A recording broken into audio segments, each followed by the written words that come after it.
My name is Karina, and I'm 25, and I live in Denmark. In Denmark, I work for the Social and Integration Ministry, where I'm in this big project in Denmark, working with the ethnic minorities and about honor-related conflict that happens in ethnic minority families.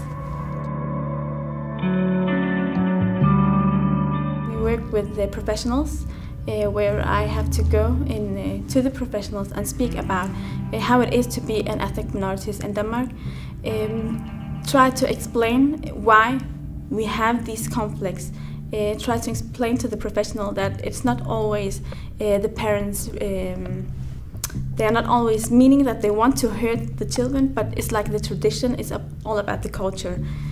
So we try to speak with the professionals, then when they have to work with ethnic minorities, they can handle the problems in a different way. And we also work with the youth in Denmark, especially actually the youth.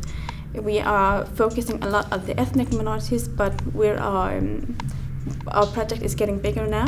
So we also speak to the ethnic Dane in Denmark, because they also have to have a knowledge about the ethnic minorities and the problems.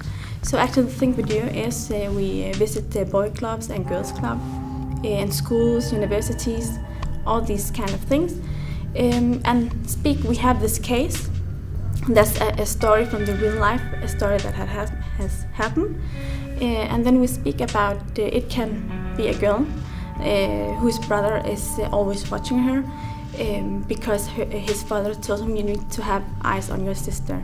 So we try to speak with the audience we have. What do you think about this? Is this okay? Do you think that the brother like to take this role, or he have to take it? So we have these conflicts and the audience try to give some solution. What can they do, and why is this okay and what is not okay? In the last maybe 6 months in Denmark, we've been trying to reach out to the both cultures, different cultures actually in Denmark, and try to speak and try to listen to the different cultures there are, and so there will be a much better understanding for the differences that we have in Denmark. So do you ever get them in the same room together? They are actually in the same room, and they get some exercises so they can speak together. So maybe we have Danes speaking with the ethnic minorities, and they can ask each other questions, but mainly our target group is the ethnic minorities.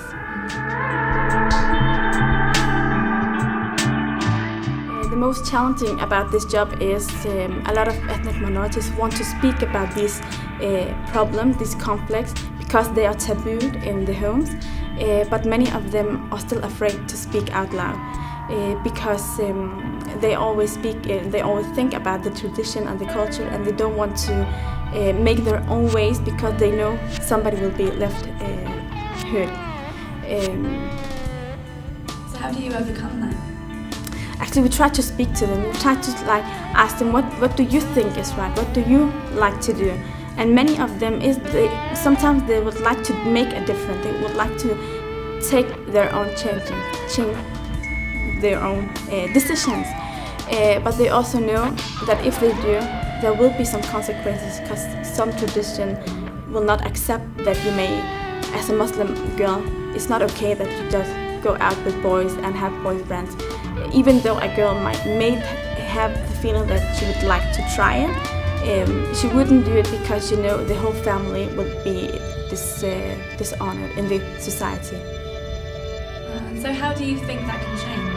What can you do? I think it's very difficult, but to have to change it, the youth have to speak up, and because many of them are still focusing a lot of the tradition and the culture, I think it's a long process, and I don't know even if we can change it at all.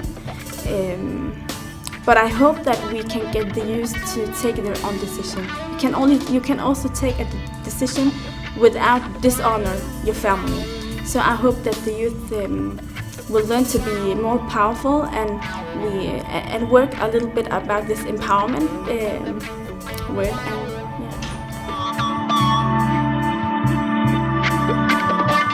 Actually, we have a lot of organizations in Denmark who help youth minorities. But because before I got this job and I'm a role model, before I had all this, nobody knew where to get help if something happened. So actually, by having this project and speaking to the youth in Denmark, a lot of the youth now know where to get help. And it's not because it's a big problem. Maybe it's just you had a fight with your mother and you want to speak with a professional about it. So the organizations in Denmark are getting a lot of more things to do, and it's also good because their knowledge will be even much, it will grow because they see there is this pattern and they can help.